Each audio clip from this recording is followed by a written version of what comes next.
رسالت میں آپ صلی اللہ علیہ وسلم کی شخصیت کو. حضرت مجدد الفسانی کتنی قداور شخصیت، لیکن آپ نے اپنی شخصیت کی طرف لوگوں کو متوجہ نہیں کیا، بلکہ ایک چھوٹے سے بھی معاملے میں آپ نے سنت رسول اور محبت رسول کی پاسداری کا اتنا گہرا جو ہے وہ درس دیا کہ لوگوں کو، پورے مسلم معاشرے کو بنیادی طور پر آپ نے اس کی طرف متوجہ کیا.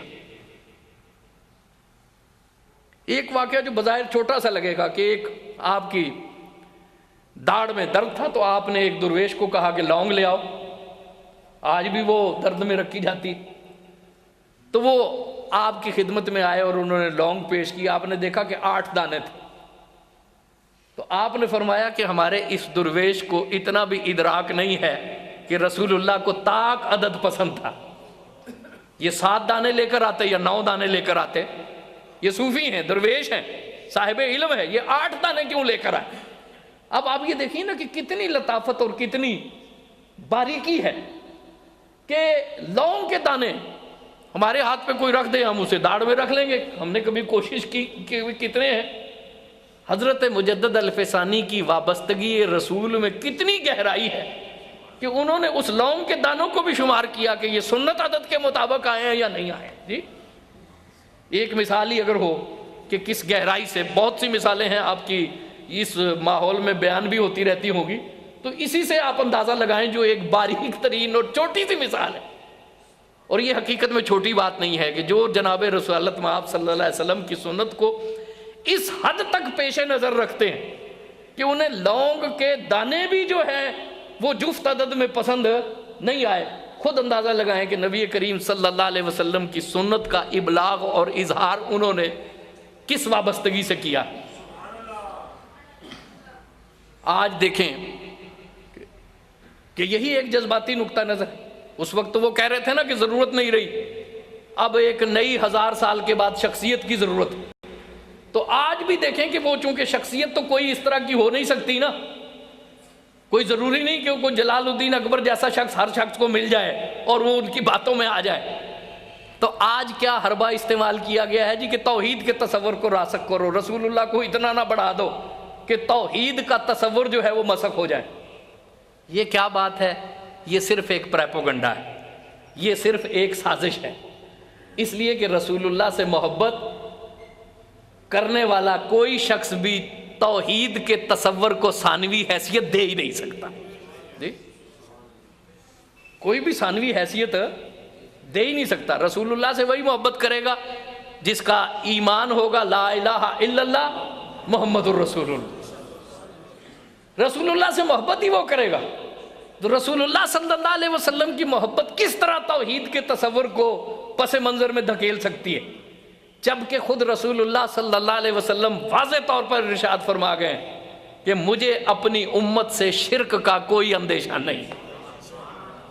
حضرت مجدد الفسانی کے کام کی بڑی نمایاں خصوصیت کہ انہوں نے ماحول اور معاشرے کو جناب رسول اللہ صلی اللہ علیہ وآلہ وسلم کی طرف متوجہ کیا. اور آج بھی اگر آپ دیکھیں گے، اپنے دور میں دیکھیں کہ جتنے فتنے ہیں وہ اسی حوالے سے پنپ رہے ہیں، اسی حوالے سے مسلمانوں کو مغالطے کا شکار کیا جا رہا ہے. بقول اقبال وہ فاقہ کش کے موت سے ڈرتا نہیں ذرا، روح محمد اس کے بدن سے نکال دو. آج کوشش ہی استعمار کی یہ ہے کہ مسلمانوں کے بدن سے روح محمد صلی اللہ علیہ وسلم نکال دی جائے. تو درویش وقت کی نبض پہ ہاتھ رکھتے ہیں. صدر اول کے صوفیاء نے جس طرح تبتل اللہ کو اور محبت الہی کو اپنا نشان امتیاز بنایا، حضرت مجدد الفسانی نے اپنا نشان امتیاز کیا بنایا؟ انہوں نے تو یہاں تک کہا کہ میں اللہ کی عبادت اس لیے کرتا ہوں کہ وہ محمد مصطفیٰ کا پروردگار،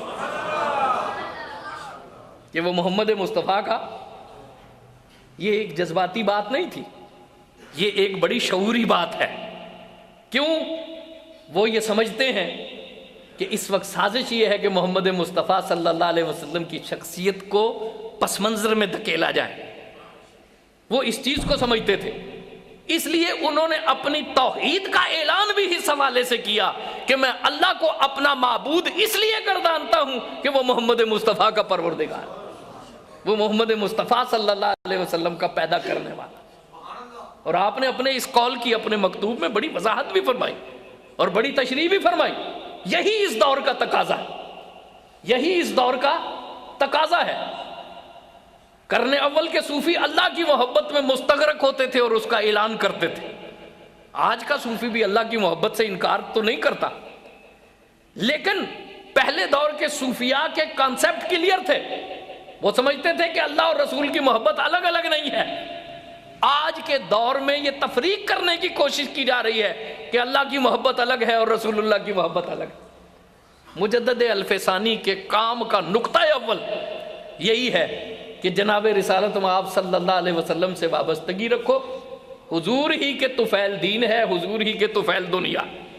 تمام مقامات روحانیہ, تمام کیفیات اس شریعت کی برکت سے ہیں جو جناب رسالت آپ صلی اللہ علیہ وسلم لے کر آئے ہیں.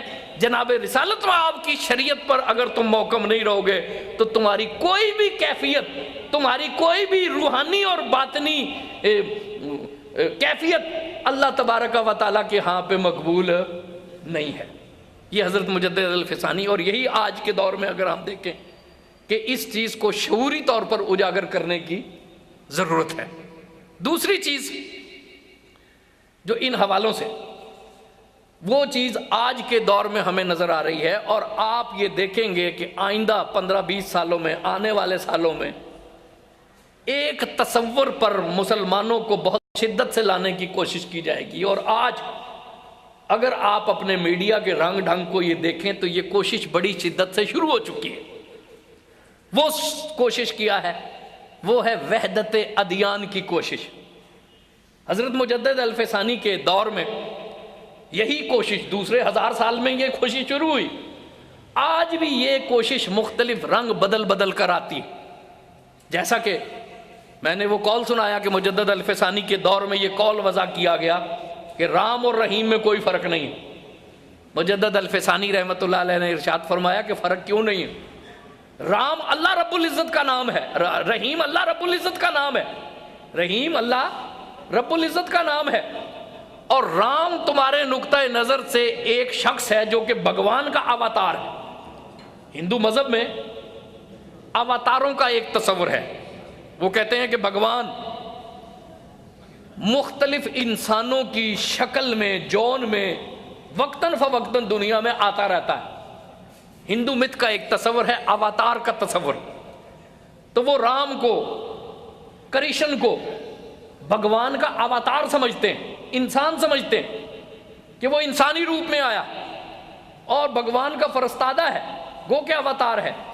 حضرت مجدد الفسانی نے کہا کہ رام اور رحیم میں فرق ہے. رحیم وہ ہے جو کہ اللہ رب العزت ہے, اور رام وہ ہے جو کہ انسانی شکل اور صورت میں انسانی معاشرے میں رہا ہے, جس نے شادیاں کی ہیں, بچے پیدا کیے ہیں. ان کی تو داستانیں آپ پڑھیں نا کہ کرشن کی کیا داستانیں ہیں, رام کی کیا داستانیں ہیں. تو آپ نے فرمایا کہ یہ کیسے ہو سکتا ہے کہ ایک اللہ رب العزت کسی انسان کی مثل ہو جائے, یہ فرق ہے. آج بھی آپ دیکھیں, آپ میڈیا کا کوئی چینل کھول کے دیکھ لیں تو جی ہم گنگا جمنا تہذیب ہے, ہماری تہذیب ایک ہے, ہماری ثقافت ایک ہے. وہ اپنے تعارف کو موئنجودڑو سے شروع کرنا چاہتے ہیں کہ جی ہم لوگ تو بالکل ایک ہیں. یہی وہ سازش ہے جو حضرت مجدد الفسانی کے دور میں ہو رہی تھی, اور آپ نے مسلم تشخص کو اجاگر کیا. یہی وہ پینترا ہے جو مختلف حوالوں سے بدل بدل کر آج آ رہا ہے. پاکستان بنانے کی ضرورت کیوں پیش آئی؟ آج آپ دیکھیں نا کہ عجیب عجیب باتیں ہیں. وہ لوگ جن کی کوئی علمی ویلیو نہیں ہے, جن کی کوئی نظریاتی ویلیو نہیں ہے, وہ لوگ جو کہ کرائے پہ تبصرے کرنے والے ہیں. کوئی قائد اعظم کے بارے میں گفتگو کر رہا ہے, کوئی اقبال کے نظریاتی کے بارے میں گفتگو کر رہا ہے. جی اس وقت بھی کیا تھا؟ اس وقت بھی بعض لوگ ممبروں پر بیٹھ کر کہتے تھے کہ قومیں اوطان سے بنتی ہیں, وطن سے بنتی ہیں. اور اس وقت بھی اقبال جیسے لوگ جو کہ مجدد الفسانی کو اپنا پیشوا قرار دے رہے تھے, وہ کہہ رہے تھے کہ نہیں, ہندو الگ قوم ہے, مسلمان الگ قوم. قائد اعظم پہلے کانگریس میں رہے, اور کانگریس میں رہنے کے بعد ان پر ہندو ذہنیت کا راز اچھی طرح آشکار ہو گیا. یہ جو ان کے بھائی بھائی کا ڈکوسلا ہے, یہ صرف ڈکوسلا ہی ہے, فراڈ ہے. اور پھر اس دانا و بینا شخص کو اللہ نے یہ فہم عطا فرمایا کہ اس نے تحریک پاکستان کی قیادت سنبھالی اور مسلمانوں کو الگ وطن بنا کر دیا۔ اب یہ ہماری نالائکی ہے نا، ہم اس میں مجدد الفسانی کے نظریات کو رائج نہ کریں تو یہ ہماری نالائکی ہے۔ اللہ نے تو ہمیں یہ دیا، اگر یہاں پر ہم نے انہی لوگوں کو غالب کر دیا اور انہی کو حکومت دے دی جو کہ اس کے نظریاتی طور پہ قائل نہیں تھے، تو یہ ہماری نالائکی ہے نا۔ اللہ نے تو ہمیں یہ نعمت دی، اور یہ نعمت، یہ دو قومی نظریہ سب سے پہلے شد و مد کے ساتھ جس شخصیت کے ہاں نظر آتا ہے وہ مجدد الفسانی۔ حقیقت میں مجدد الفسانی پاکستان کے نظریاتی میں ہمارے اول ہیں۔ قائد اعظم نے تو کہا تھا نا کہ پاکستان اسی وقت بن گیا تھا جب محمد بن قاسم نے بر صغیر پہ قدم رکھا تھا۔ یہ بالکل بجا بات ہے، لیکن جس شخصیت نے علمی اعتبار سے اور نظریاتی اعتبار سے اس کو بڑا واضح کیا وہ حضرت مجدد الفسانی ہے۔ حضرت مجدد الفسانی کی یہ فکر آج پوری دنیا میں اگر آپ دیکھیں نا، ابھی میرے دوست کہہ رہے تھے کہ غرب میں تصوف پہ بڑا کام ہو رہا ہے، میں انہیں کہہ رہا تھا کہ وہ لوگ جو تصوف کی طرف مائل ہو رہے ہیں نا یا اس پہ ریسرچ کرنا چاہ رہے ہیں، وہ کوئی آپ کے خیر خواہ نہیں ہیں، وہ تصوف کے ذریعے سے وہی کام لینا چاہ رہے ہیں جو اکبر کے دور میں ہندو نے لینے کی کوشش کی تھی، اور وہ کیا تھا کہ سارے ایک ہیں، تشخص ختم کر دو۔ آج میڈیٹیشن ہے، روحانیت کی طرف، اسپرچوئلزم کی طرف لوگوں کو بلایا جا رہا ہے، اور اس سے مراد کیا ہے کہ بس کچھ ذکر فکر کرو، کچھ محبت کی باتیں کرو، علیحدہ نماز پڑھنے کی اور علیحدہ چرچ میں جانے کی اور علیحدہ مندر میں جانے کی کوئی ضرورت نہیں۔ اس سے کیا ہوگا کہ اکبر کا دین الہی جب قائم ہوا تو سارا نزلہ مسلمانوں پہ گزرا، سارا نزلہ مسلمانوں پہ گرا۔ صرف ایک ہندو اکبر کے دین الہی میں داخل ہوا، اور وہ بھی کون؟ اس کا درباری مسخرہ بیربل، جو ایک مزاحیہ کردار تھا، نہ جس کا کوئی مسلک، مسخرے کا کیا مذہب ہے اور کیا مسلک ہے جی، سوائے بیربل کے علاوہ کوئی ہندو اکبر کے دین الہی میں داخل نہیں ہوا۔ اکبر سے فائدہ اٹھانے والے سارے ہندو۔ تو آج یہ آپ وحدت ادیان کی بات ہوگی نا، دوسرے لوگ اسی طرح ہی متصب رہیں گے، کوشش کیا ہوگی کہ مسلمان نہ رہے، یہ وحدت ادیان کے نام پہ کہ بھی سارے مسلمان، سارے انسان ہیں اور محبت کرو، سب انسان ہیں، محبت کرنی چاہیے، لیکن اس کا یہ مطلب نہیں ہے کہ اللہ کا ذکر چھوڑ کر دوسرے انسانوں سے محبت کرو۔ کیا رسول اللہ نے سارے انسانوں سے محبت نہیں کی؟ کیا صحابہ کرام نے کسی پر جبر کیا؟ کیا مسلمان صوفیوں نے کسی پہ زبردستی کی؟ سب نے انسانوں سے محبت کی۔ مسلمان صوفیوں کے پاس ہندو بھی آتے تھے، سکھ بھی آتے تھے، عیسائی بھی آتے تھے، وہ سب سے محبت کرتے تھے، لیکن محبت کرنے کا یہ مطلب تو نہیں کہ اپنے اسلام کو چھوڑو گے تب بھی محبت ہوگی، نہیں، اپنی اصل پہ مستحکم رہو اور سب سے محبت کرو۔ مسلمان صوفیوں کا یہ قول ہے، اس کو حضرت مجدد الفسانی نے اجاگر کیا، اور عصر حاضر میں بھی یہ فتنہ کوئی ختم نہیں ہو گیا۔ مجدد الفسانی وہ مبارک شخصیت ہیں کہ وہ ہمیں ایک نشان راہ دے گئے، وہ ہمیں اس مشن کے تشخصات دے گئے ہیں، اور ابھی یہ فتنہ مختلف رنگ بدل کر آ رہا ہے۔ مجدد الفسانی کی اس فکر کو بھی اجاگر کرنے کی ضرورت ہے۔ تیسری چیز جس پہ آج کے دور میں تصوف کے اندر، جیسا کہ میں نے کہا تھا کہ تصوف میں بہت سی چیزیں آنی شروع ہیں، آج بدقسمتی سے ہمارے اپنے اندر بہت سے معاملات پھیل گئے ہیں۔ وہ لوگ ہم جو اہل سنت والجماعت کہلاتے ہیں، بدقسمتی سے ہمارے اپنے اندر بعض فتنوں کو دخل دینے کی کوشش کی جا رہی، اور حضرت مجدد الفسانی کے دور میں بھی یہ فتنہ ظہور پذیر ہونا شروع ہوا تھا۔ مجدد الفسانی نے بڑے درد سے کہا، اسلام کی روشن تاریخ میں صحابہ کرام ہیں اور اہل بیت اطہار ہیں۔ صحابہ کرام نے رسول اللہ صلی اللہ علیہ وسلم کے گھر والوں سے بڑی محبت کی، اور رسول اللہ صلی اللہ علیہ وسلم کے گھر والوں نے خود کو کبھی بھی صحابہ کرام سے الگ نہیں سمجھا، کوئی تفریق تھی ہی نہیں، کسی قسم کا کوئی معاملہ تھا ہی نہیں۔ اگر کسی کے درمیان کوئی اختلاف بھی پیدا ہوا نا تو وہ اختلاف علمی اختلاف تھا، نقطہ نظر کا اختلاف تھا۔ صحابہ اور اہل بیت کے تشخص کے حوالے سے صحابہ کرام کے زمانے میں کوئی اختلاف کبھی ہوا ہی نہیں، اور اہل سنت والجماعت وہ ہیں جن کے ہاں اس تفریق کی کوئی گنجائش ہی موجود نہیں ہے۔ لیکن یہ دور، یہ چیز حضرت مجدد الفسانی کی، اور آج دیکھیں کہ یہ چیز بھی پیدا ہو گئی کہ اگر کوئی محبت اہل بیت کی بات کرے تو بعض اوقات وہ مبالغہ کرنے لگتا ہے، تفضیلیت کی طرف چلا جاتا ہے، اور کوئی صحابہ کرام کی محبت کی بات کرے تو اسے وہ کہہ دیتے ہیں کہ یہ تو ناسبی ہے، یہ تو خارجی ہو گیا۔ اصل مسئلہ کیا ہے؟ اعتدال اور توازن سے ہٹ جانا۔ حضرت مجدد الفسانی کے افکار کا مظاہرہ کا مطالعہ کرو، جتنے زیادہ توازن سے آپ نے اس چیز کو پیش کیا ہے نا، اس سے زیادہ خوبصورت وضاحت اور کہیں نہیں مل سکتی۔ اور آپ نے اس درد کا اظہار بھی کیا، جس بات کا اظہار میں کر رہا ہوں نا، آپ نے فرمایا کہ کوئی محبت اہل بیت کی بات کرے تو لوگ اسے کہہ دیتے ہیں کہ یہ تو تفضیلی ہے، اور کوئی صحابہ کرام کی محبت کی بات کرے تو اسے کوئی کہہ دیتے ہیں کہ ناسبی ہے۔